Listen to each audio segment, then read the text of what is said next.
It's so nice to talk to you today. My name is Susan Anderson, but my close friends and family call me Wakana Jajawi. That's my Dakota name. It means Holy Lightning Woman. I was named after my great-great uncle, and we added "we" at the end to make it feminine. Today I would like to talk to you a little bit about one of America's oldest styles of dancing. It's called hoop dancing, and you may have seen some modern forms of it in recent videos, but I would like to talk to you about the more traditional style of hoop dancing.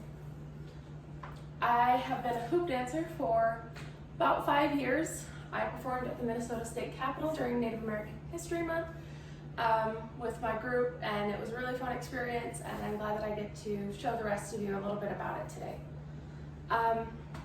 Hoop dancing is a very fascinating style of dance because the Native Americans used it not only for fun and to have an enjoyable time and to, in our words, party or have a powwow. They used it to teach their kids as well, so even their youngest children would learn how to hoop dance, so that way they could teach them different morals. The hoop itself, the Native Americans believe was given to them by their creator or God in English terms. They believe that it represents the 4 stages of life, and there's the middle, which represents the spirit world. And so how this works for them is they believe that we start out as spirits and we get to a point where we go into the actual hoop of life, so the circle of life, like the Lion King. We actually do believe in a circle of life. So they start out with birth, and this first quarter of the hoop represents your youth or your infancy.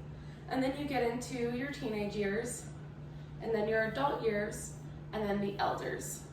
So the Native Americans believe that the infants and the elders are the closest to the spirit world because they either just entered or they're getting close to where they're re-entering. And so they use this to teach their children about how to respect elders and how to listen to them for advice. Because most of the time, infants cannot tell us what they know, but the elders can. And so it teaches the teenagers that they're actually much farther away from the hoop, so they need to learn to respect the children and their grandparents. We call them kunchi for grandmother. It's one of the most sacred terms in our language. So not only do they use it to teach their children about life and about the different stages that they go through and how they're going to grow up and learn different morals and values, they also teach them through animals and the different stories that they can tell.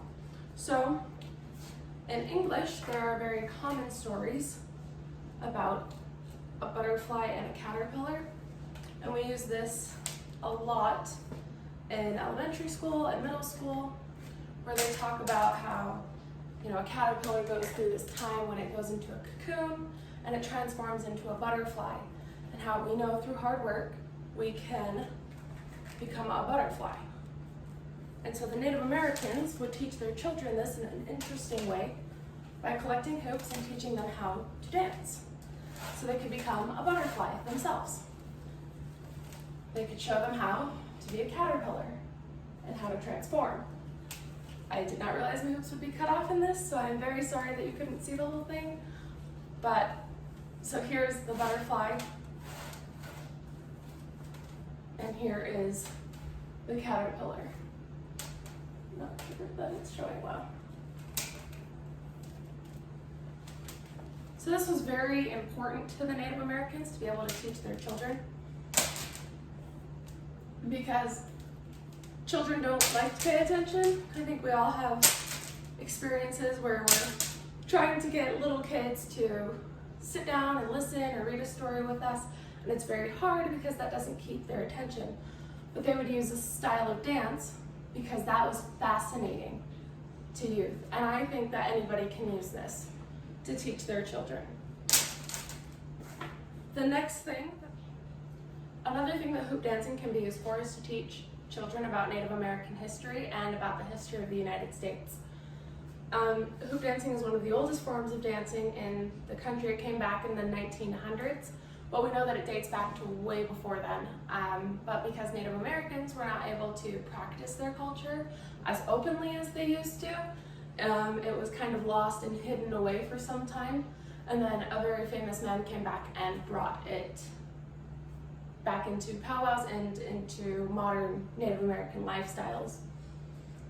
It's also a nice form of exercise. It strengthens your arms and the rest of your body. It's a very good ab workout. And I'd like to teach you a couple of dance styles that we do. So the first one I'm going to teach is a very simple one. It's just, so you take 3 hoops and you pull one away from the other, and you stick your feet into it, pull it up, grab it with your other hand. This represents the horse.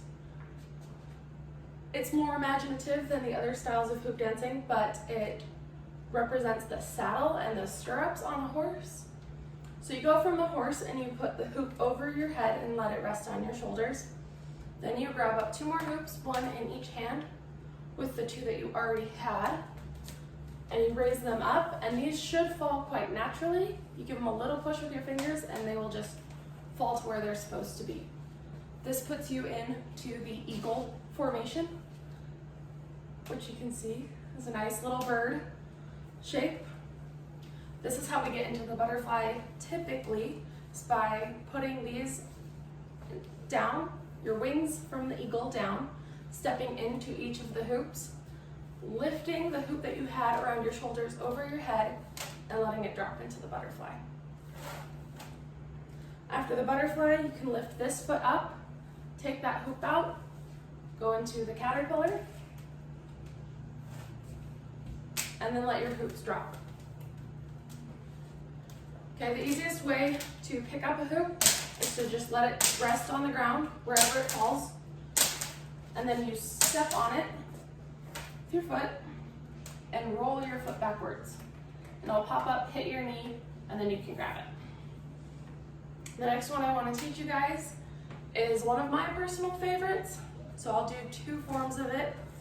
There's the flower and the whirl. So the flower and the whirl are the exact same moves, but the flower you're going to lift up, and the whirl will actually connect all the hoops and you can fully take it off of your body. So this is one of my favorite ones.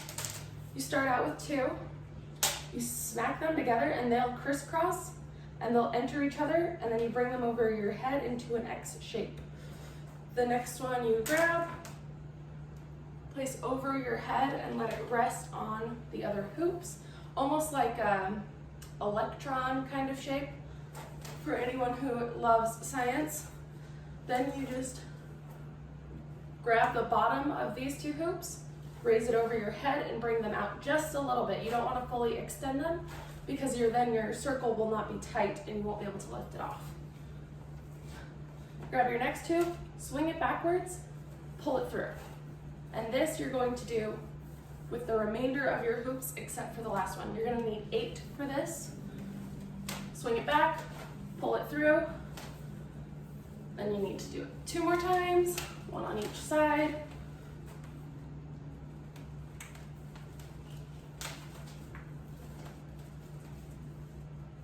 And the last one, after you have a full ball, the last one goes in front and is pulled through the last 2 hoops that are just touching right here. And this just pulls through and connects them all. So with this one, you're going to grab the bottom of that hoop you just put in. I'll back up so you can fully see. You grab the bottom of that hoop and you just lift all of them up. And that forms a flower.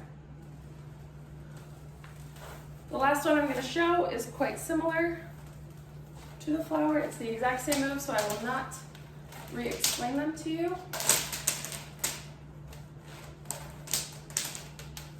Because it will take a really long time, but you can rewind the video and rewatch. So again, just crisscrossing, resting this on, pulling it up and out, And this one, you want to keep much tighter. So the flower has some wiggle room because they're all interconnected, so it's not really going to fall apart. But this one, if it's too loose, you will not be able to lift it up and it will fall apart. In the process, it's one of the hardest things to do in hoop dancing, so it will take some practice. I know people who have been dancing for a couple of years and still cannot do it. I got lucky and I have a really good teacher, so I learned how to do it quite quickly. Okay, same moves, last hoop, pull it through, and usually you want to take a second to make sure all of your hoops feel secure, and you can let go of them, right? Bring your arms in, and it's gonna form these triangles on the bottom. You're gonna grab those, lift them up, and just pull straight over your head. Try and make sure your hair doesn't get caught, and there you have the world. And it's just a freestanding ball. It can be thrown into the air, it can be placed on the ground. It should be very secure. It can roll. So that is one of the basic forms of hoop dancing. You can teach your children many stories with this. It's very useful, it's very good for exercise, and I hope all of you can find a way to incorporate this into your parenting or into your lifestyle. And I thank you for your time.